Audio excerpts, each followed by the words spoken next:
Bonjour, bienvenue. Je vais laisser quelques secondes, voir s'il y a d'autres gens qui arrivent. Bonjour, je vous souhaite la bienvenue dans ce webinaire sur les conversations sur les vaccins pédiatriques dans le contexte de la COVID-19. Je m'appelle Claudine Chevrier, je suis une des gestionnaires de projets de transfert de connaissances au Centre de collaboration nationale des maladies infectieuses, le CCNMI, et c'est moi qui vais être votre modératrice aujourd'hui. Avant d'aller plus loin, je veux juste souligner que le CCNMI est situé sur les terres faisant partie du territoire traditionnel des peuples Anishinaabe, Cri, Ojibwe, Dakota et Dene, et qu'on est au cœur de la nation métisse de la Rivière-Rouge. Le CCNMI tient au respect des traités qui ont été conclus relativement à ces terres. On reconnaît les préjudices et les erreurs du passé et du présent, et on s'engage à aller de l'avant avec tous nos partenaires vers la réconciliation. Le Centre de collaboration nationale des maladies infectieuses est financé par l'Agence de santé publique du Canada et propose des ressources en application des connaissances afin d'informer les politiques et les programmes de santé publique partout au pays. Avant de débuter, j'ai juste quelques petits détails d'ordre pratique. Comme vous avez remarqué, je suis certaine, nous diffusons ce webinaire à l'aide de la plateforme Zoom.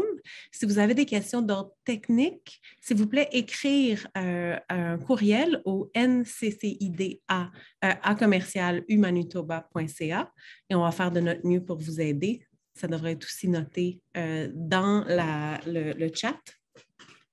La période de questions aujourd'hui va se concentrer sur la thématique du webinaire. Donc, s'il vous plaît, cliquez sur l'onglet questions et réponses, Q&A, qui est en bas de l'écran. Je vous invite à prendre un moment pour le localiser en ce moment. La séance de questions-réponses avec le conférencier va suivre la présentation, c'est-à-dire les deux petites présentations faites par la même personne. Par contre, vous pouvez soumettre vos questions à tout moment pendant le webinaire. Les autres qui s'occupent de l'aspect technique du webinaire utilisent la boîte de clavardage pour communiquer avec les participants. Donc, juste garder un œil sur le clavardage, le chat. Finalement, l'enregistrement de ce webinaire ainsi que les diapositives qui sont utilisées vont être mises à disposition sur le site du CCNI suite à cette diffusion.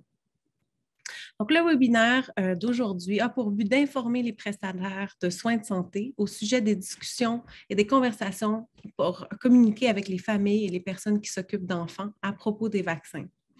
Les prestataires de soins de santé ont besoin d'informations claires et à jour sur les citations vaccinales, les stratégies qu'ils peuvent intégrer en toute confiance dans leur pratique pour améliorer la prise de vaccin. Le webinaire a été développé par la Dr Cora Constantinescu et le Dr Olivier Drouin. La première présentation se concentre sur les défis autour de la confiance à l'égard des vaccins pour les parents et les gens qui s'occupent d'enfants, les stratégies pour augmenter cette confiance. La deuxième présentation porte sur les liens entre la science comportementale et les conversations sur les vaccins pédiatriques. Les deux présentations d'aujourd'hui vont être données par le Dr Drouin. Sandra Kidirotis va lancer le bal en nous offrant le contexte pour le webinaire. Alors, Sandra est une analyste des politiques en confiance dans la vaccination à l'Agence de santé publique du Canada. Elle est diplômée d'un Masters international en santé publique de l'École des hautes études en santé publique et termine actuellement une thèse de sciences en épidémiologie. Elle était précédemment épidémiologiste dans des projets de recherche sur la promotion de la vaccination à l'Université McGill et à l'Institut Pasteur. Alors, Sandra, on vous écoute. Merci Claudine et au Centre de collaboration nationale des maladies infectieuses d'offrir cette excellente opportunité de formation.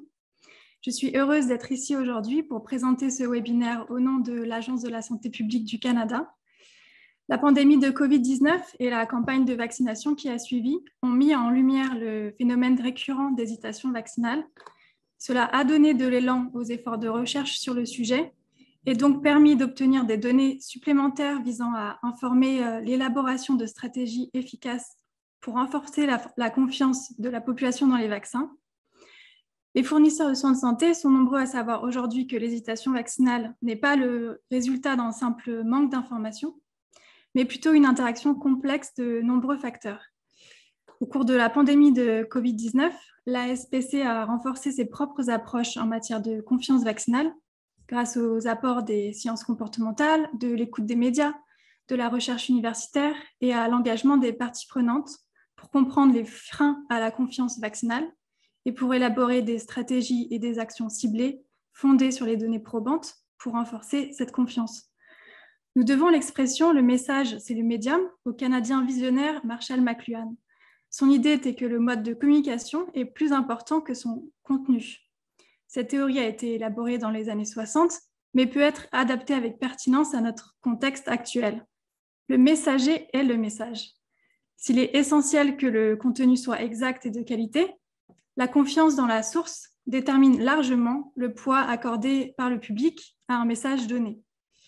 Une grande partie de notre travail à la SPC s'est donc concentrée sur 2 leviers majeurs.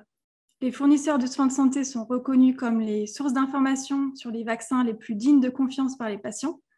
Nous avons donc tenté de leur donner les moyens d'aider leurs patients à prendre des décisions informées sur la vaccination. Nous savons aussi que de nombreuses personnes, en particulier celles qui ont eu des expériences négatives avec le système de santé, se tournent vers leur communauté pour obtenir des informations. En 2021, le Fonds de partenariat d'immunisation de l'ASPC a reçu 45,5 millions de dollars pour aider les organismes communautaires à soutenir les efforts de vaccination dans tout le Canada et à trouver de nouvelles initiatives autour de la confiance vaccinale et l'accès aux vaccins. Sur le sujet de la confiance vaccinale pendant la pandémie, le travail de l'ASPC s'est concentré sur le transfert de connaissances relatives aux recommandations vaccinales et au rationnel scientifique associé, sur les considérations pratiques relatives à la planification et à l'administration, sur la lutte contre la désinformation, ainsi que sur les stratégies factuelles pratiques pour renforcer la confiance vaccinale pendant les conversations entre patients et fournisseurs de soins de santé. Nous avons souvent, avec l'aide de partenaires externes tels que le CCNMI et Canvax, transmis ces informations via des webinaires, des web-émissions, l'infobulletin sur la confiance vaccinale et la trousse à outils pour les fournisseurs de soins de santé récemment remaniés. Nous sommes ravis aujourd'hui de soutenir encore une excellente initiative pour aider les fournisseurs de soins de santé à développer la confiance vaccinale de leurs patients. Nous ne connaissons pas encore l'impact de la pandémie de Covid-19 sur la confiance vaccinale mondiale et sur la couverture vaccinale pédiatrique. Nous savons toutefois qu'il y a eu une augmentation mondiale de l'incidence des maladies évitables par la vaccination, mettant en danger les enfants insuffisamment vaccinés. Les cas de rougeole ont ainsi augmenté de 79% dans le monde au cours des 2 premiers mois de 2022. Compte tenu de l'incroyable transmissibilité de ce virus, les épidémies de rougeole sont toujours préoccupantes. Il est donc essentiel de continuer à renforcer la confiance vaccinale au sein de nos communautés. Chaque consultation médicale peut être l'occasion d'établir une relation de confiance avec les patients et de discuter de la vaccination dans un lieu libre de tout jugement.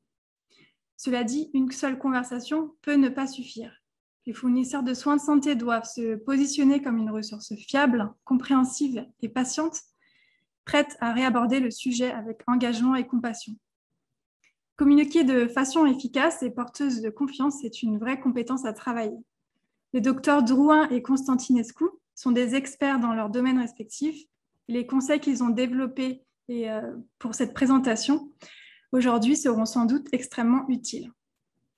Je vous remercie tous pour votre engagement envers la santé et le bien-être des enfants et pour vos efforts incroyables tout au long de cette pandémie et au-delà. Je cède maintenant la parole à notre modératrice. Merci. Merci beaucoup. Merci pour cette présentation. Alors, je vais maintenant vous présenter notre intervenant de la journée, Dr. Olivier Drouin. Alors, Dr. Drouin est clinicien-chercheur et pédiatre au CHU de Sainte-Justine. Il est également professeur adjoint au département de pédiatrie et au département de médecine sociale et préventive à l'Université de Montréal.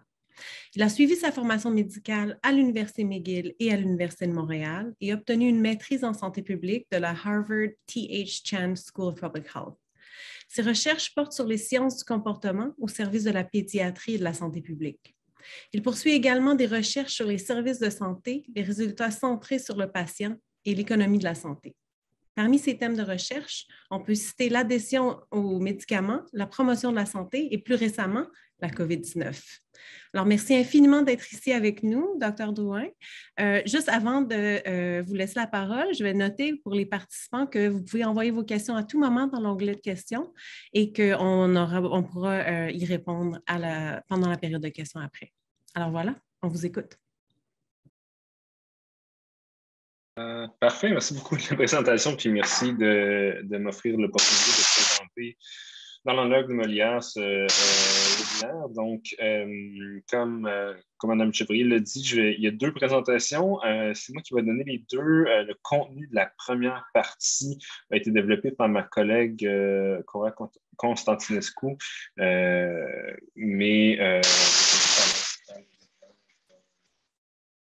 en français, mais je prends pas. Je vais essayer d'être le porteur de son message, mais vous comprendrez que ce sera peut-être plus difficile pour moi de répondre à des questions très, très pointues sur certains aspects de la présentation, mais je vais faire de mon mieux. Alors, mes conflits d'intérêts sont listés ici. Pas rien de directement relié à ce que je vous présente aujourd'hui. Je suis chercheur, co-chercheur sur des projets financés par les CRSC. J'ai été co-chercheur sur un projet initié par une compagnie pharmaceutique, mais qui n'est pas en lien avec la vaccination. L'organisation professionnelle puis de la CDC pour des interventions médicales. Pour ce qui est de Dr. Constantinescu, dont le matériel va être présenté dans les prochaines diapos, les affiliations financières sont listées ici.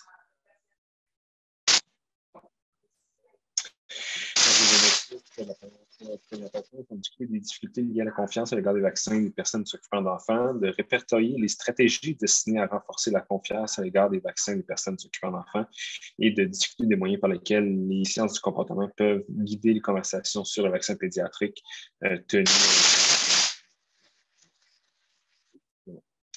Donc, c'est que la vaccination contre la COVID-19 a vraiment été un succès au Canada. On fait, disons que l'hésitation vaccinale, pour des raisons très légitimes, prend beaucoup de place, mais c'est important de normaliser et de renforcer le succès que ça a été. Il y a au-dessus de 85 millions de doses. Il y a plus de 85 millions de doses qui avaient été administrées. Puis vous voyez la couverture vaccinale.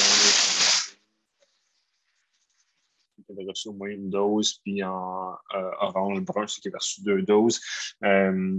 C'est 92% de la population cible, donc les plus de 5 ans qui avaient reçu au moins une dose pour 2 semaines, 86% qui étaient pleinement vaccinés. Donc, c'est important de, malgré tout le bruit que ça fait, de se souvenir de ces chiffres-là. Puis on reviendra un peu plus tard, mais il y a aussi un argument pour le fait selon lequel c'est bien de rappeler ces chiffres-là aux parents au jour le jour. Donc, les citations pour la confiance vaccinale, ça se présente vraiment comme un continuum. Donc, de côté, vous avez les gens qui acceptent tous les vaccins avec confiance, puis de l'autre côté, vous avez les anti-vaccins qui refusent tous les vaccins avec très forte conviction. Mais il y a quand même beaucoup de gens dans le milieu qui ont certains questionnements, certaines hésitations. Donc, bien que puis c'est vraiment à ce groupe-là qu'on s'intéresse.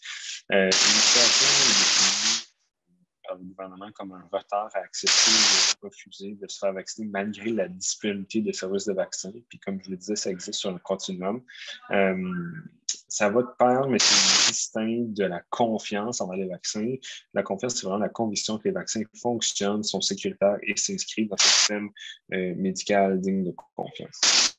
Donc, qu'est-ce qu'il y en est des tendances en vaccination pédiatrique? L'étude COSMO, l'acronyme est en bas à gauche, qui est vraiment une étude de surveillance qui a été mise en place depuis le début de la pandémie, qui évalue les intentions vaccinales de différents groupes. Puis la dernière vague de collecte de données, dernier. Puis la prise de première dose qui avait pas vraiment changé de façon significative entre les deux vagues, là, entre février et avril. Pour ce qui est des enfants spécifiquement, si on sur les parents d'enfants de 5 à 11 ans qui n'avaient pas été vaccinés encore, 92% de ces parents-là ont indiqué qu'ils n'avaient pas l'intention de les faire vacciner. Donc, je pense que ceux qui avaient faire vacciner leur enfant l'avaient fait, puis ceux qui n'avaient pas fait vacciner leur enfant ne comptaient pas le faire. Puis la principale raison qui était évoquée par les parents, c'était la bonne santé de leur enfant, puis la conviction que leur système immunitaire. Pour ce qui est des ados, les ados qui avaient, dans les 12 à 17 ans, qui avaient déjà reçu une ou deux doses, quand on parle aux parents, il y en a 41% qui disaient qu'ils accepteraient que leur ado reçoive une troisième dose, alors que 31% qui ne feraient pas administrer une troisième dose à leur enfant. On voit quand même une certaine hésitation ici en avant avec la troisième dose chez les ados. Puis, qu'est-ce qu'il y en est pour les petits? Puis, tu sais, il y a eu beaucoup d'évolution depuis le webinaire qu'on a donné en anglais il y a une dizaine de jours. Le vaccin qui est maintenant approuvé, ça ne serait tardé au Canada. Donc, parmi les enfants, les participants, excusez-moi, donc les adultes qui avaient un enfant, au moins un enfant de 0 à 4 ans, c'est à peu près moitié-moitié. Donc, avec 41% qui souhaitaient faire vacciner leur enfant de 0 à 4 ans, avec une majorité dès que c'était disponible, puis un 10% après une certaine période. Il y avait quand même 48% des parents qui ne feraient pas vacciner leur enfant de 0 à 4 ans. Juste un instant, je m'excuse, Dr. Dougal, on entend comme un bruissement de temps en temps. Donc, je ne sais pas, peut-être juste essayer de ne pas trop bouger, je ne sais pas, ou pas toucher votre micro pour s'assurer, mais il y a comme un bruit avec parfait. Je vais essayer quelque chose. 2 secondes. OK, merci. Désolée de l'interruption à tout le monde.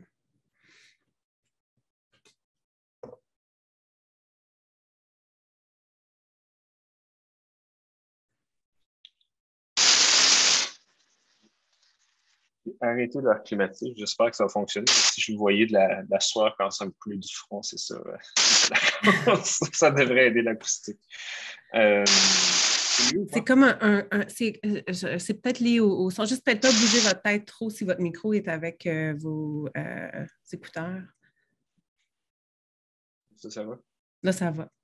OK, parfait. Je vais essayer de ne pas trop bouger. OK, merci. Donc, désolé à propos de ça. Donc, pour ce qui est des sources d'information,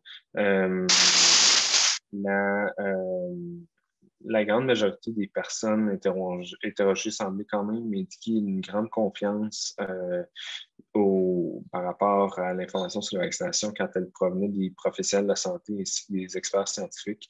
Puis la confiance était quand même assez grande pour ce qui était du gouvernement fédéral, des gouvernements provinciaux, territoriaux, puis c'était beaucoup plus grand que d'autres sources d'informations comme les amis et la famille. Donc, comme le disait les professionnels de la santé puis les experts demandent des sources importantes d'informations qui sont dignes de confiance parmi les familles puis les parents.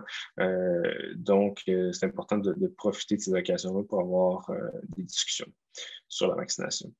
Donc, comme on disait, la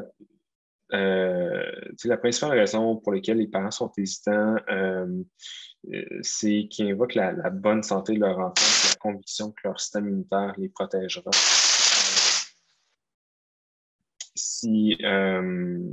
Donc, ça, c'est la raison pour hésiter. Puis l'autre inquiétude qui revient souvent, c'est la sécurité des vaccins. Donc, c'est vraiment à la fois le risque et le risque. C'est quoi le risque de se faire vacciner? C'est quoi le risque du vaccin? C'est cette balance-là qui est changée pour certains parents.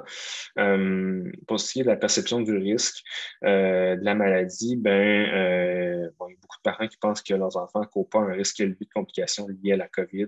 Il y en a aussi beaucoup, évidemment, avec les vagues depuis décembre passé, il y a une grande portion de la population qui a fait la maladie, donc qui a été infectée avec le SARS-CoV-2. Puis il y a certains parents qui peuvent penser que cette maladie-là fait en sorte que l'enfant a développé une immunité naturelle contre la il y a aussi d'autres, ça peut être les mêmes parents ou des parents différents qui s'appuient sur des expériences vécues, donc soit ceux qui ont eu des échanges négatifs avec des prestataires de soins de santé dans le passé, ceux qui ont eu des mauvaises expériences vaccinales eux-mêmes ou des mauvaises expériences vaccinales avec leur enfant. Donc, Dr. Constantinescu utilisait vraiment les 3 C là, pour expliquer optimale. La première, c'est la confiance. Donc, la confiance envers le vaccin, son efficacité, soignant. Le deuxième, c'est la complaisance. Donc, le faible risque de maladie perçue, comme je l'expliquais, puis le faible risque de gravité. Donc, on a moins de risque d'être tombé malade, mais même si on tombe malade, on a un peu de risque que ça soit grave. Puis, cette notion un peu, c'est 2 côtés de la même pièce, là, mais l'exceptionnalisme, c'est-à-dire qu'il y a beaucoup de parents qui considèrent que leur enfant est à plus faible risque que la moyenne d'attraper la COVID, mais inversement, sont à plus haut risque que la moyenne de développer des complications du vaccin. Donc, on juge qu'on est à faible risque d'un côté, mais à plus haut risque de l'autre. Puis le dernier point qui n'est pas négligé quand même, c'est l'aspect de commodité, donc la disponibilité puis l'accessibilité du vaccin.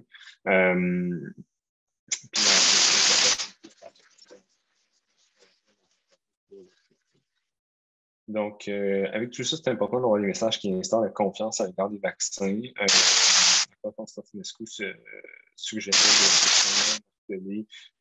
utiliser l'argument du moyen de protection personnelle.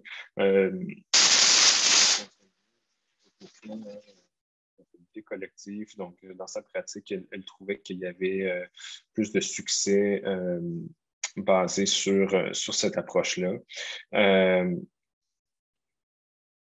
Gabriel qui dit que le son est encore présent. Okay, je vais essayer. Donnez-moi 2 petites secondes, je vais changer l'écouteur, voir si ça va régler le problème.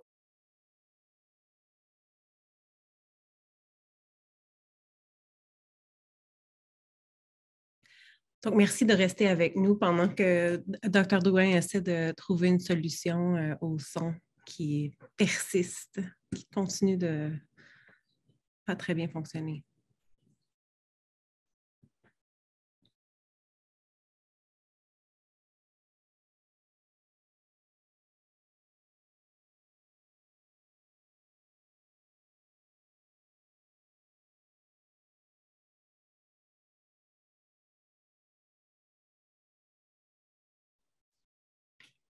Docteur Drouin, je ne sais pas si vous m'entendez, mais j'ai l'impression que c'est la connexion à vos écouteurs, ou ça semble être avec le micro comme tel, et peut-être pas du son qui vient d'ailleurs dans la pièce où vous êtes.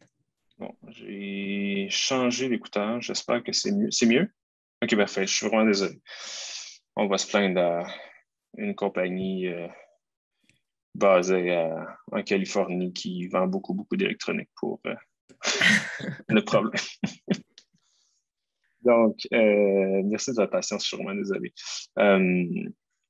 Donc, ce que je disais, oui, c'est ça. Dans l'expérience du docteur Constantinescu, vraiment de rappeler que la vaccination est vraiment un moyen de protection personnelle par opposition à un outil de responsabilité collective semblait fonctionner mieux chez les patients qui sont hésitants. Je pense que ça vaut la peine d'aussi mentionner la modification du calcul de risque, comme je vous disais, de peut-être que contrebalancer l'information que les parents peuvent avoir, puis se souvenir que les professionnels de la santé sont des sources d'information fiables, puis peut-être la source d'information la plus fiable sur les vaccins. Bien sûr, pour les professionnels de la santé, ça peut devenir lourd. Ça fait 2 ans qu'on est dans la pandémie. Il y en a beaucoup d'entre vous qui ont peut-être pas eu beaucoup de vacances ou pas eu de vacances du tout, qui ont été demandés à faire des heures supplémentaires, qu'elles soient volontaires ou moins volontaires. Donc, il y a une certaine lassitude aussi qui peut s'installer, qui est tout à fait compréhensible à défendre la vaccination parmi les professionnels de la santé. Les sentiments de culpabilité, de colère, de confusion aussi qui peuvent s'installer, qui sont complètement normales. Mais c'est important de se souvenir qu'on rentre quand même dans la pièce de nos patients avec ce bagage-là. Donc, il y a beaucoup de matériel sur les 2 prochaines diapos, mais l'idée, c'est qu'il existe des modèles théoriques sur les changements de comportement. Une de ceux-là, c'est le modèle qu'on dit COMBI, donc capacité, opportunité, motivation, puis B pour behavior ou comportement. Donc, l'idée, là, rapidement, c'est qu'au niveau de la capacité, c'est important de travailler pour lutter contre la vaccination qui n'est pas à des niveaux idéaux. Il faut travailler sur l'accès, mais aussi sur l'atténuation de la douleur, sur le manque de confiance, sur les contre-indications perçues qui ne sont peut-être pas réelles. Au niveau de l'opportunité, c'est sûr qu'il y a une certaine lassitude à l'égard de la vaccination qui peut s'installer, surtout pour la vaccination COVID, ou même pour, comme le mentionnait Mme Kiberiatis d'entrée de jeu, ça a même des répercussions sur d'autres types de vaccins. Il faut prendre en considération les expériences négatives antérieures avec les vaccins des prestataires de soins de santé, puis ça vaut la peine de travailler à déboulonner le mythe limité naturel qui n'est pas parfaite, qui n'est pas aussi bonne que celle de la vaccination. Puis au niveau de la motivation, c'est peut-être d'avoir leur juste sur le risque de la maladie, puis le risque de gravité qui, oui, est plus faible chez les enfants que chez les adultes, mais qui est quand même pas absent. Donc, les suggestions, c'est de créer des liens à notre communauté, puis je vais y revenir dans ma présentation. Soyez sincèrement curieux d'où est-ce que les familles viennent, mais puis tâchez de comprendre leur point de vue, mais aussi de présenter le vaccin comme la norme. C'est correct de valider l'émotion, la peur, la colère. Ça aide à avoir une discussion plus positive. Puis, ce qu'il y a aussi, c'est de conserver un ton qui est très personnel.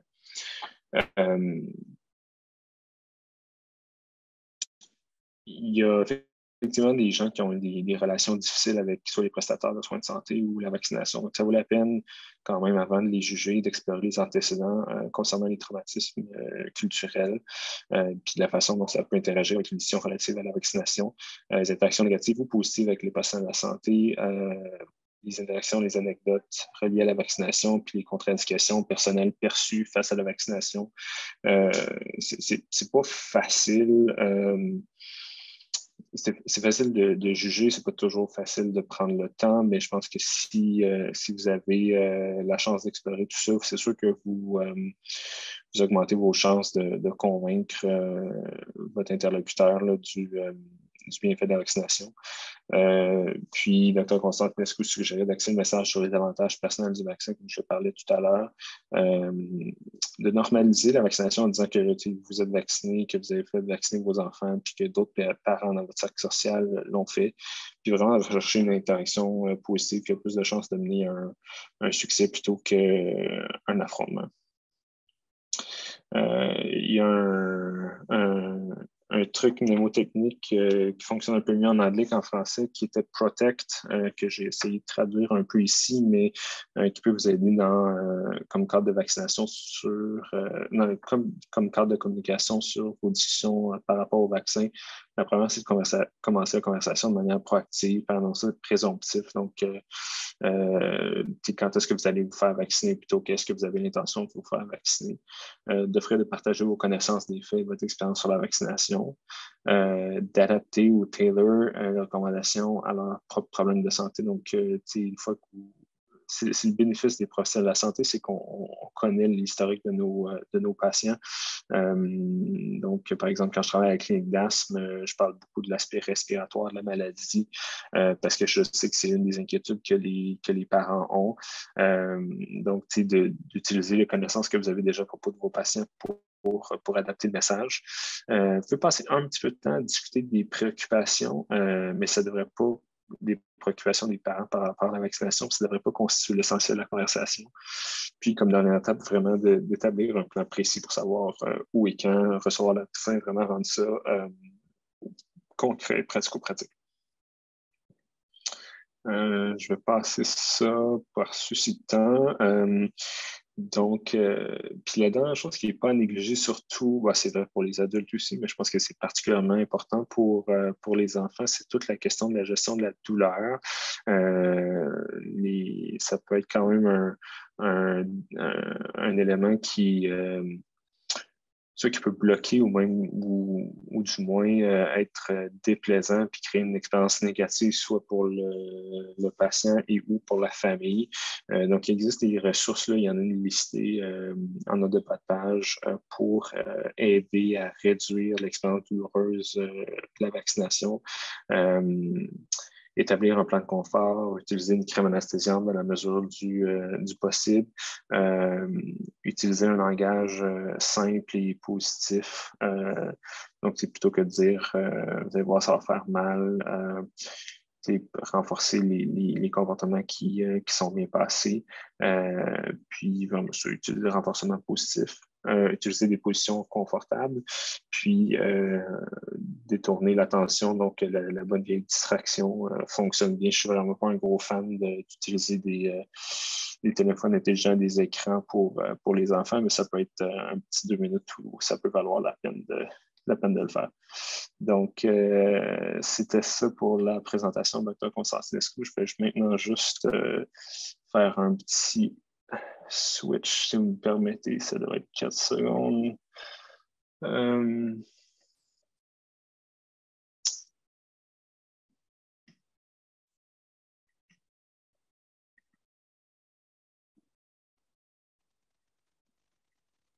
Parfait. Donc, portion 2. Je suis encore la même personne. Je ne vais pas vous représenter mes conflits d'intérêt qui sont les mêmes. Donc, que sont les sciences du comportement? Mme Chevrier a parlé que la deuxième partie de la présentation était un peu sur ces thématiques-là. Les sciences du comportement, c'est vraiment un ensemble de disciplines qui cherchent à comprendre comment les gens pensent et se comportent. Quand je dis aux gens que je fais des sciences du comportement, la première chose qu'ils pensent, c'est la psychologie. Puis c'est vrai, ça inclut la psychologie, mais ça inclut aussi tout un groupe de disciplines, incluant l'économie, le droit, la formulation de politique de santé, puis de plus en plus des spécialistes de santé publique, puis des professionnels de la santé. Puis l'idée, c'est d'essayer de comprendre comment est-ce que les gens réfléchissent de façon rationnelle et parfois un peu moins rationnelle. Ou une façon plus protective de voir ça, c'est que certaines façons de penser peuvent être extrêmement efficaces dans un contexte donné, mais être maladaptives dans un autre.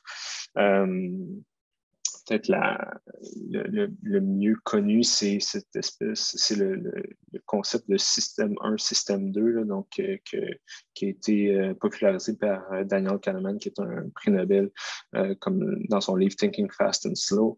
Donc, l'idée, c'est qu'on a deux façons de penser. Il y a une façon intuitive, rapide, involontaire, mais qui est vraiment du pattern recognition. C'est ce que les urgentologues utilisent quand ils décident si un patient est malade ou pas malade. Souvent, si on leur demande de verbaliser pourquoi, qu'est-ce qui les inquiète, on a de la difficulté à le faire, mais ils ont un instinct qui sont capables de le faire. C'est aussi ce que vous utilisez quand vous conduisez au travail. Vous n'avez pas besoin de penser à comment l'auto fonctionne, sur quelle pédale il faut appuyer. Vous êtes capable de faire ça en buvant votre café, en écoutant les nouvelles. C'est tout à fait involontaire. De l'autre côté, il y a le système 2 qui est vraiment ce qu'on étiquette comme étant vraiment pensé. Là. Donc, quand on s'assoit, on réfléchit, c'est difficile. C'est vraiment de la résolution de problèmes. Encore une fois, c'est ce que les spécialistes de médecine interne utilisent quand ils sont vraiment analytiques, puis prennent le tableau blanc, puis ils vont dans tout un détail de diagnostic différentiel, c'est aussi ce que vous avez utilisé quand vous avez commencé à apprendre à conduire. Donc, c'est beaucoup d'efforts mentaux. Donc, vous pouvez voir que, vous pouvez imaginer que dans certaines situations, le système 1 fonctionne bien, alors que dans d'autres situations, c'est le système 2 qui était privilégié.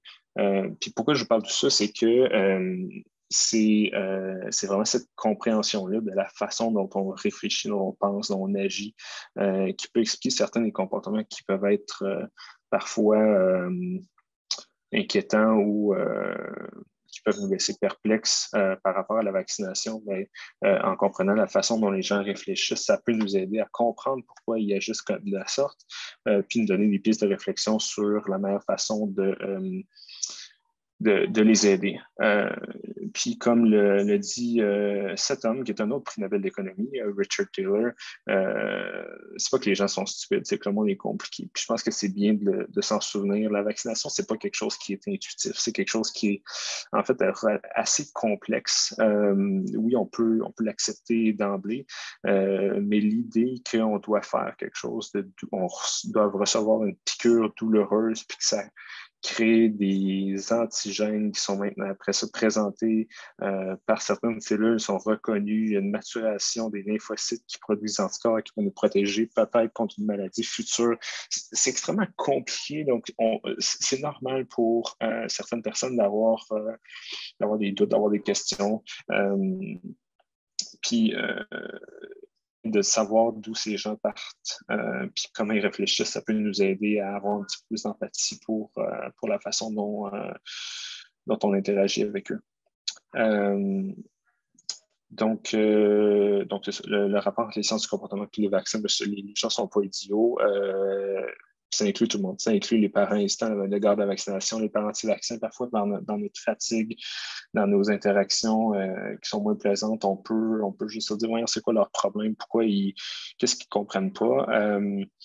Mais je pense que ça vaut la peine d'aller un peu au-delà de ça. Dans la plupart des cas, les gens, les professionnels de la santé, les gens qui sont pro-vaccination considèrent les situations vaccinales comme un problème d'information, mais comme l'a dit Mme Kideriatis tout à l'heure, c'est rarement le cas. C'est moins souvent un problème d'information, puis c'est plus souvent une différence dans la façon de percevoir le monde autour de nous. Puis à la limite, j'argumenterais, je vais être un petit peu osé dans ce que je vais dire, que les créateurs de... Ça va-y, Sean? Oui, okay. Les créateurs de désinformation, de messages anti-vaccins, en fait, sont pas stupides, mais sont en fait très intelligents, sont juste très mal intentionnés, puis ils se plaisent à exploiter les biais cognitifs qu'on a tous. Donc, sans dire qu'on devrait comme s'en inspirer, du moins, je pense que il y a une certaine connaissance de l'esprit humain qu'ils ont, qu'on gagnerait nous aussi à avoir. Puis je vais juste parler rapidement dans le reste de ma présentation de quatre biais cognitifs, 4 façons de penser qui ont un impact sur le vaccin, puis sur l'intention vaccinale, puis qui peuvent nous aider à combattre les hésitations vaccinales. Donc, c'est le suroptimisme, les normes sociales, les biais de confirmation, puis le concept de victime identifiable versus victime statistique. Donc, qu'est-ce qui est du suroptimisme ou l'optimisme exagéré? Je vais commencer par un exemple qui n'est pas relié à la COVID, mais relié à l'abus de substances. C'est une recherche qu'on a faite avec mon collègue Nicolas Chady de Sainte-Justine, où est-ce qu'on a demandé aux parents, donc vous avez sur l'axe des Y ici le pourcentage de répondants, puis sur l'axe des X, 3 substances, donc le tabac, le cannabis, puis les opiacés. On a demandé aux parents par rapport à un enfant moyen du même âge que le vôtre, est-ce que vous pensez que votre enfant est à plus haut risque, à peu près le même risque ou plus faible risque que la moyenne d'utiliser ces substances-là? Donc, évidemment, ce qu'on s'attendrait sur une population, c'est que comme le risque moyen représente une moyenne d'individus, si on n'a pas de raison de croire que notre enfant est à plus haut risque ou plus faible risque, on devrait répondre que notre enfant est au même risque que les autres de commencer à fumer ou de consommer du cannabis. Par contre, ce qu'on voit, c'est clairement un biais d'optimisme, c'est-à-dire que l'écrasante majorité des parents pensent que leur enfant est protégé, spécial, que ça ne lui arrivera pas. Puis évidemment, puis on a vu un peu la même chose par rapport à la COVID dans les travaux que ce n'est pas moi qui ai fait, mais qui ont été rapportés dans la littérature. Donc, cette idée-là que notre enfant est spécial, qui est à plus faible risque à la moyenne, qui ne va pas tomber malade. Évidemment, ça alimente les stations vaccinales parce que, bon, pourquoi je me protégerais contre une maladie que je ne vais pas attraper de toute façon? L'autre élément, c'est ce qu'on appelle les normes sociales. Les normes sociales, c'est faire un peu comme les autres font. Donc, c'est sûr que si vous, demain matin, vous en allez à Tokyo puis vous devez prendre le train, de regarder comment les gens achètent leurs billets, comment ils embarquent dans le train, comme si vous ne lisez pas le japonais, c'est vraiment une bonne idée. C'est vraiment comme assez adaptif.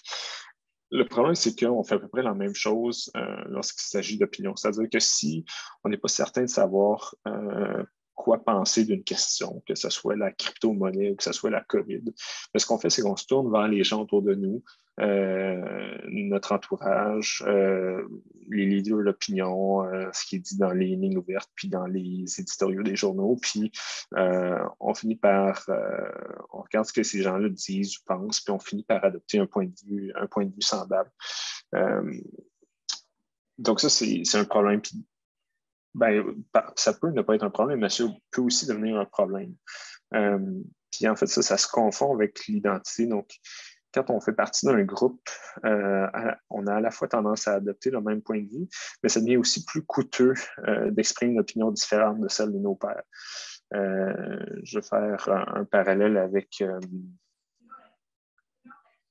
ce qui se passe aux États-Unis présentement. Donc, évidemment, vous ne serez pas sans savoir qu'il y a des gros débats par rapport à l'avortement aux États-Unis. Puis, la plupart des gens sont un peu choqués que les membres du Parti républicain ne soient pas plus vocaux contre la décision d'une minorité, mais quand on regarde les normes sociales, on peut comprendre que ça peut devenir très coûteux pour ces gens-là de s'exprimer contre les gens de leur même groupe qui font partie de leur parti. Donc, on préfère taire notre préférence, notre point de vue, plutôt que d'être étiqueté comme faisant pas partie du groupe. Puis, le dernier point, c'est que si on est dans un groupe et qu'on formule des doutes, par exemple, par rapport à la COVID, finalement, ou par rapport à d'autres sujets, les gens qui nous entourent vont essayer de nous convaincre de leur point de vue. C'est pour ça que c'est une des raisons, entre autres, pour lesquelles il y a des agrégations des stations vaccinales. C'est-à-dire que ce n'est pas disséminé, c'est pas distribué également dans toute la population, mais il y a vraiment des zones à la fois géographiques, mais aussi sociales des stations vaccinales, parce que les gens, entre eux, vont s'influencer soit positivement ou soit négativement. Par la suite, le biais de confirmation. Donc, vous n'êtes pas sans savoir qu'on est toujours entouré de gens qui pensent comme nous. C'est à la fois un effet de notre environnement, puis aussi des choix qu'on fait. Ça a toujours été comme ça. C'est juste maintenant tellement plus facile avec les médias sociaux. Puis ça fait en sorte qu'on renforce nos croyances. Puis ça fait aussi en sorte que c'est difficile de conserver un point de vue modéré sur une question.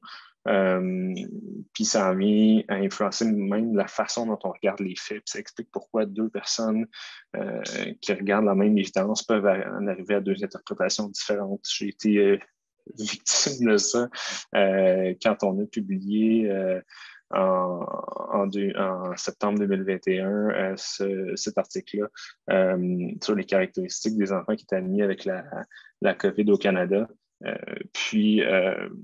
En fait, j'ai reçu des critiques de deux groupes complètement différents par rapport à ce travail-là. Puis juste pour vous donner une idée, ça, c'est le tableau principal qu'on avait rapporté. C'est-à-dire que dans les premiers 9 mois de la pandémie, il y avait eu 150 enfants qui avaient dû être hospitalisés à cause de la COVID. Il y en a 32 de ceux-là qui avaient été admis aux soins intensifs, puis moins qu'une dizaine qui avaient besoin de support respiratoire. Puis en fait, on a reçu des critiques, c'est peut-être un peu fort, mais d'une part, il y a les personnes qui étaient généralement opposées aux mesures de santé publique pour vaccins qui ont dit, ben vous voyez, comme c'est clair, il y a comme presque pas d'enfants qui ont la COVID, donc toutes les mesures de santé publique, le vaccin, c'est pas nécessaire parce que les enfants sont pas malades. Puis inversement, il y a comme des gens qui sont très préoccupés par la COVID, qui ont lu l'article, qui ont dit, vous voyez bien, comme les enfants qui finissent intubés aux soins intensifs, ça n'a pas de bon sens, il faut absolument comme vacciner tout le monde, puis il faut continuer à appliquer les mesures de santé publique. Donc, la même tableau, la même évidence qui a vraiment été interprétée et instrumentalisée de façon différente par les deux groupes. Le dernier concept, c'est celle de victimes identifiables versus victimes statistiques. En une photo, je vais vous montrer ça. Donc, si vous vous souvenez bien, quand il y a eu la guerre civile, pas la guerre civile, la guerre civile, en tout cas, du moins quand il y a eu la guerre en Syrie, il y a eu des dizaines de milliers de réfugiés, puis ça n'a pas vraiment fait la presse internationale jusqu'à temps que cette photo-là soit dans les nouvelles. Puis, à ce moment-là, la communauté internationale s'est vraiment mobilisée. Donc, cette histoire-là de victime identifiable, visible avec une photo versus une victime statistique ou hypothétique, ça nous ramène au point des anecdotes personnelles. Donc, quand on est capable de mettre un visage, un nom, une photo sur les victimes d'une tragédie, c'est beaucoup plus puissant en termes de message que quand on utilise des chiffres, des statistiques, des pourcentages. Puis vous pouvez utiliser ça positivement dans votre pratique. Ça peut être vos histoires à vous, mais c'est pas obligatoirement ça. Ça peut être vous pouvez utiliser, évidemment, dans les limites de la confidentialité, des histoires de patients atteints de la maladie des maladies qui étaient évitables par la vaccination. Ou de patients qui peuvent pas être vaccinés pour des raisons X, Y. Donc, vraiment d'appeler à l'empathie. Puis, effectivement, de mettre un visage sur l'autre côté, ça peut aider. Quelques petites dernières notes. Il y a un dicton qui dit que les faits ne se préoccupent pas des sentiments, mais je dirais que les sentiments se préoccupent également pas souvent des faits. Pour quelqu'un qui est confiant dans son point de vue, qui a une opinion très, très forte, un bon argument qui ne va probablement pas les inciter à changer leur point de vue. Si vous avez un anti-vaccin dans votre bureau, peu importe les arguments masseux que vous pensez apporter, c'est pas clair que ça va vraiment convaincre ces personnes-là de faire vacciner leur enfant. Donc, qu'est-ce que ça veut dire concrètement? La première chose que je vous suggérerais, c'est de ne pas essayer de remporter la discussion. Quand les gens ont une discussion, puis c'est l'enfer sur les médias sociaux, mais c'est vrai aussi dans la réalité, les gens entament une discussion avec l'idée de la gagner, de battre la personne sur les arguments, comme si c'était une joute oratoire. Je vous encouragerais plutôt à choisir la compassion, d'être curieux, sincèrement curieux, poser des questions sur la personne qui est devant vous. La personne peut avoir des bonnes raisons qui expliquent son point de vue. Ça ne veut pas dire que vous avez besoin d'être d'accord avec elle, de nuancer votre opinion, mais au moins ça va vous aider à comprendre d'où la personne vient. La part des gens qui entrent dans votre bureau savent déjà c'est quoi votre position sur la vaccination, si vous en parlez, c'est qui ouvre une porte, de la fermer au nez, puis d'être catégorique, puis de ne pas les écouter, ça ne va pas nécessairement être très positif. Donc, comme ça a été suggéré, je pense que je vous encouragerais à faire preuve d'écoute, faire preuve d'empathie, d'ouverture. Puis les parents qui sont hésitants par rapport à la vaccination vont peut-être revenir à un autre rendez-vous avec des questions pour finir par être convaincus. C'est vraiment un investissement, une relation long terme. Le dernier point, c'est je vous encouragerais à vous protéger. On parlait de fatigue des soignants tout à l'heure. Vous n'êtes pas responsable de toute la polarisation, de la désinformation, des théories du complot qui circulent. Je pense que c'est bien, puis c'est noble, puis c'est louable d'essayer de faire ce qu'il faut, mais c'est pas mieux si vous vous épuisez. Il y a beaucoup d'enjeux de fatigue professionnelle, puis de manque de professionnels présentement dans le milieu de la santé, donc de s'amener au burn-out parce qu'on essaie d'être le champion de la vaccination, c'est pas nécessairement ce qui est plus productif au long cours.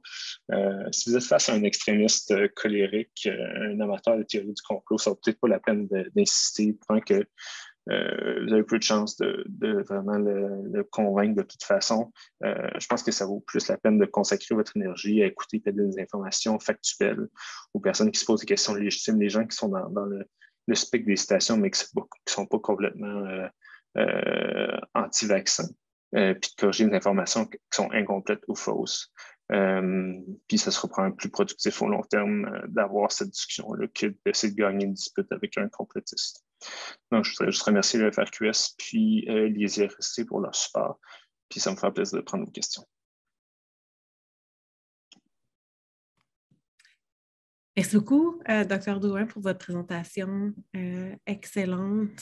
Et merci aussi de votre flexibilité avec les petits enjeux techniques. Ça, c'est très bien fait. Le son était excellent pour toute la fin.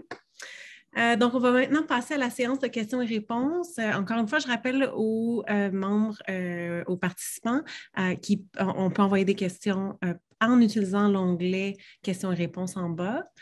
J'ai aussi beaucoup de questions qui avaient été envoyées avant.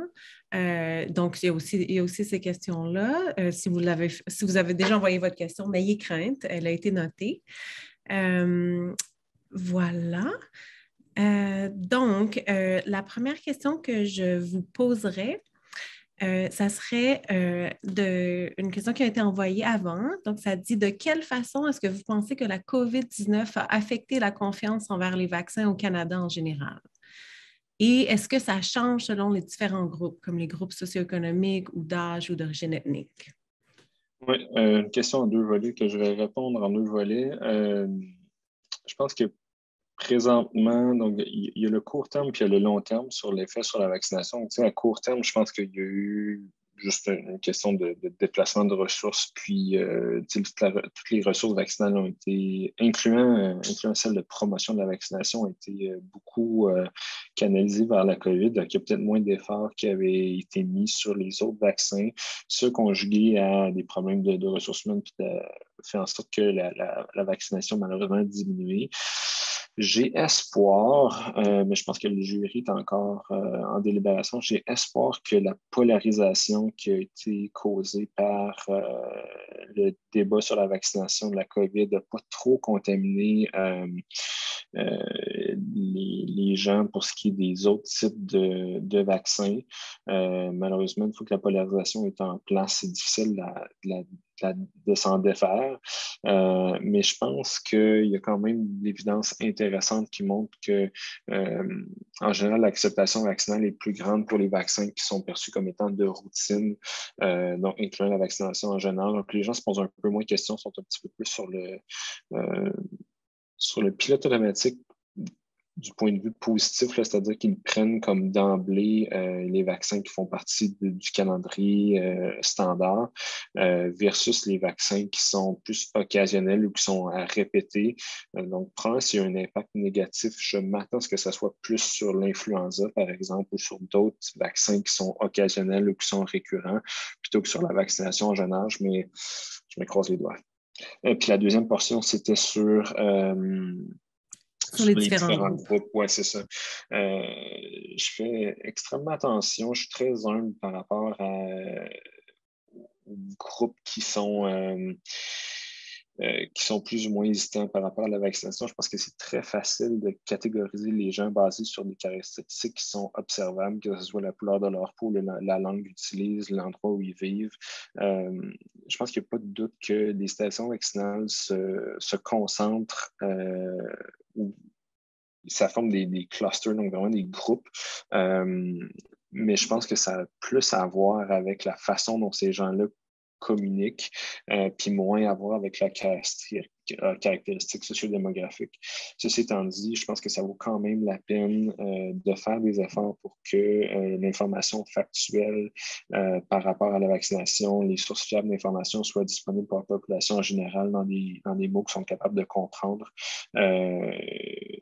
Les populations plus faibles de revenus, les immigrants, les gens qui ne parlent pas nécessairement le français ou l'anglais, ça peut être plus difficile pour eux d'accéder à l'information de sources fiables et crédibles. Les professionnels de la santé, malheureusement, sont peut-être moins nombreux qui parlent une langue qui est comprise de ces populations-là. Fait que je pense que ça vaut la peine quand même de faire des efforts pour être certain que tout le monde ait accès à la même information dans un langage qu'ils sont capables de comprendre.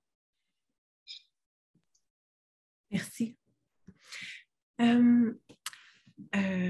Une autre question qu'on a reçue, c'est au sujet de comment, donc la question c'est de quelle façon ou en abordant de quel sujet est-ce qu'on peut commencer à communiquer avec les familles au sujet du vaccin pédiatrique pour les moins de 5 ans avant son approbation? Donc, dans le but de les préparer. Est-ce que vous aurez des conseils là-dessus? Oui, mais je pense que c'est bien de commencer à y penser maintenant parce qu'effectivement, ça s'en vient. Puis, bon, là, je suis pas. Il y a moi qui pense, mais il y a plein d'autres gens qui pensent. Je pense que la première chose à essayer de voir, c'est, bon, est-ce que les parents sont eux-mêmes vaccinés? Parce que je pense que c'est pas du tout la même conversation si les parents sont pas vaccinés et qui ne comptent pas l'être versus des parents qui sont déjà vaccinés. Donc, ça peut nous donner un peu un proxy sur la confiance que les gens ont par rapport au vaccin en général. Je pense que l'autre point, parce que bon, si on est des parents qui ne sont pas vaccinés, déjà, on peut commencer par ça, puis dire que c'est probablement bien qu'eux se protègent pour protéger leurs enfants. Si les parents sont vaccinés, mais on peut par la suite juste leur poser est-ce que vous avez l'intention de faire vacciner votre enfant ou y aller avec quelque chose d'encore plus présomptif, c'est-à-dire le vaccin il sera bientôt approuvé. Quand ou comment est-ce que vous prévoyez faire vacciner votre enfant? Ce que ça risque de générer, c'est des questions ou des questionnements par rapport à soit l'efficacité du vaccin et ou le risque de la COVID chez ce groupe d'âge-là. Je pense que l'autre chose qu'on peut avoir en tête, c'est les vrais chiffres. Donc, d'accéder à l'information fiable sur c'est quoi les bénéfices du vaccin par rapport aux maladies graves, par rapport à la chance de contracter les virus, d'avoir de l'information sur la protection qui est offerte par l'immunité naturelle, donc l'infection versus le vaccin, puis d'avoir juste les chiffres sur combien d'enfants, c'est quel est le profil des enfants qui ont eu des infections graves.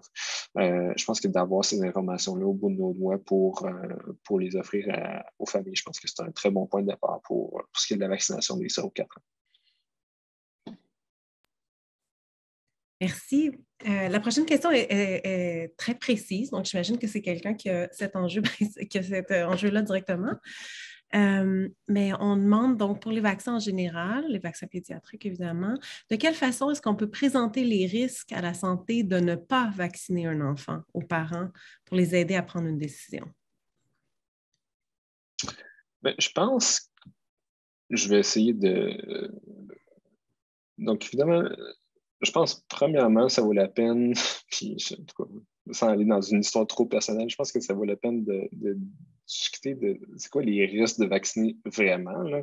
Donc, oui, on peut parler de risques de ne pas vacciner, mais c'est important de leur dire, OK, bien, les risques de vacciner sont comme extrêmement faibles. Fait que si les risques de ne pas faire vacciner sont même légèrement plus élevés, la balance risque-bénéfice va vers la vaccination. Donc, juste de dire que la vaccination générale pédiatrique est extrêmement bien tolérée et est prise par la très grande majorité des parents. C'est déjà un pas dans la bonne direction. Le problème pas le problème, mais le défi des vaccins qui ne sont pas des vaccins pour la COVID, c'est des maladies dont on voit plus, on n'entend plus parler du tout. Fait que si vous parlez aux personnes de 80 ans et plus, ils vont être capables de vous donner des histoires de polio, puis de rougeole, puis de varicelle, mais la plupart des parents d'enfants d'âge scolaire et d'adolescents n'ont pas vécu ces maladies-là. Donc, il y a une espèce de mémoire collective qui est en train de se perdre, ce qui est une bonne chose du point de vue santé publique, mais qui rend ça plus difficile de la part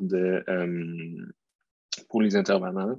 Mais encore une fois, je pense que j'irais comme du point de vue personnel de se dire comme, tu sais, vous avez peut-être que vous ne connaissez pas personne, mais moi, j'en ai vu dans ma pratique où on en voit parfois à l'hôpital des patients qui ne peuvent pas se faire vacciner pour des raisons de maladies chroniques ou qui sont avec des cancers pédiatriques qui ne peuvent pas se faire vacciner. Fait qu'en plus d'être mal pris avec leur maladie de base, ben, ils sont ramassés à attraper une maladie qui était évitable par la vaccination, pas par leur faute, mais par les gens autour d'eux. Ou des fois, ce qu'on peut utiliser aussi, c'est ce qu'on appelle le regret anticipé à utiliser avec modération, mais l'idée que, imaginez votre enfant comme développe cette maladie-là, puis que vous aviez comme la possibilité de l'éviter, puis que votre enfant, malheureusement, comme se ramasse hospitalisé, comme est-ce que vous ne regretteriez pas d'avoir pu prévenir ça?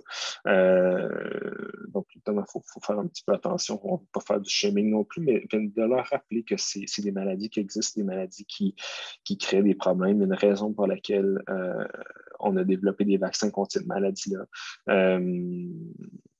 Puis d'utiliser comme ces techniques-là, je pense que c'est prendre votre meilleur, votre best bet en bon français. Parfait. Merci beaucoup. Merci beaucoup. Je pense qu'on va arrêter les questions ici. Donc, je vous remercie encore une fois. En fait, est-ce que vous auriez un dernier mot, quelque chose que vous vouliez dire ou tout a été dit pour l'instant? Il y a beaucoup qui a été dit contre la COVID. Je pense que la question de comment on se prépare à la vaccination des 0-4 ans en est une bonne. Puis le dernier point que je finirais, c'est que, comme je l'ai mentionné aux autres présentateurs, j'ai eu une expérience ce matin de vaccination qui, même à ce jour, même 2 ans après la pandémie, a presque réussi à me convaincre de ne pas prendre la 4e dose alors que j'étais rendu au centre de vaccination. Donc, il y a encore du travail à faire. Mais non, je pense que de bien se préparer, puis de ne pas lâcher, puis de ne pas abandonner nos efforts contre la vaccination, c'est vraiment ce qui va nous aider à continuer à s'en sortir. Puis on est dans le dernier droit, les derniers groupes d'âge qui n'ont pas encore été vaccinés, puis ça va arriver dans les prochains jours, prochaines semaines. Fait que encore un petit coup malgré les vacances, puis malgré tout le reste qui se passe là. Merci beaucoup, merci beaucoup. Puis je pense que c'est un bon point, l'expérience que vous avez partagée de à quel point les prestataires de soins de santé peuvent avoir beaucoup de pouvoir sur les décisions des gens de se faire vacciner ou non. Alors, merci pour un excellent webinaire. Je pense qu'on a tous beaucoup appris. Je remercie aussi tout le monde de l'équipe du CCCNMI. Aux participants, merci d'être venus aujourd'hui. J'espère que les informations présentées seront utiles, peu importe le rôle que vous jouez dans le système de santé, dans ces temps qui continuent d'être difficiles et compliqués. Je vous invite aussi à remplir une courte évaluation sur la qualité de notre prestation. Vous pouvez aussi nous faire part de vos impressions en nous envoyant un courriel. Et toutes les informations qui sont recueillies nous permettent de mieux planifier nos activités.